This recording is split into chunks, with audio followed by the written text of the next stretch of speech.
17 victims. His pitch: he could get small business owners multi-million-dollar loans from a private equity firm. They just had to post a good faith deposit first. The deposit was sold as perfectly safe. It would sit in a secure account the lender would have no access to, and it would come back no matter what happened with the loan. The loans never existed. The lender barely existed. The deposits went to a yacht, cars, and a Rolex. His trial started in January, and after 2 days of listening to his own victims testify, he stood up and pleaded guilty mid-trial. Here is how he did it. Step 1, credibility. Engel was a former attorney running a loan brokerage called Nottingham Ventures, and he parked victim money in attorney trust accounts, which sound official and untouchable. Step 2, the safety story. Victims were told the funding source, Brown Capital Funding International, could only verify the deposit account existed, never touch it, and the money was refundable regardless. Step 3, fake proof.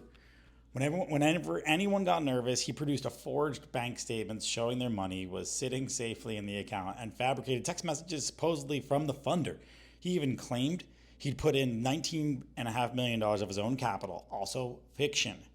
Step 4, layering. He sold side investors buy-sell agreements, promising 125% returns if a loan funded, or a principal plus 15% a year if it didn't. Classic Ponzi fuel.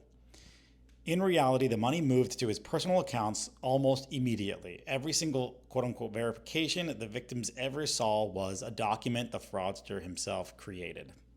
What could have been the fix for something like this? Again, a real escrow is a three-party agreement with an independent licensed escrow agent, and the depositor can verify the account, the balance, and the release conditions directly with the institution, never through paperwork the other side hands to them. One phone call away from any victim to the bank whose logo was on those forged statements would have collapsed this scheme on day one.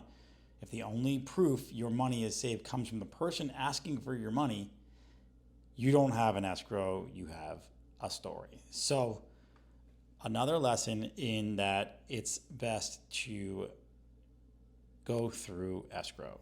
And in this instance, the investors were being told that their money was being put into escrow, into a bank account.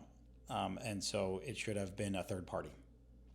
And that is the takeaway here. You have to understand that if you're buying a house, it's best to put the money into escrow. That is a third party and is not related to either of the buyer or the seller. So that way it is truly safe from both parties.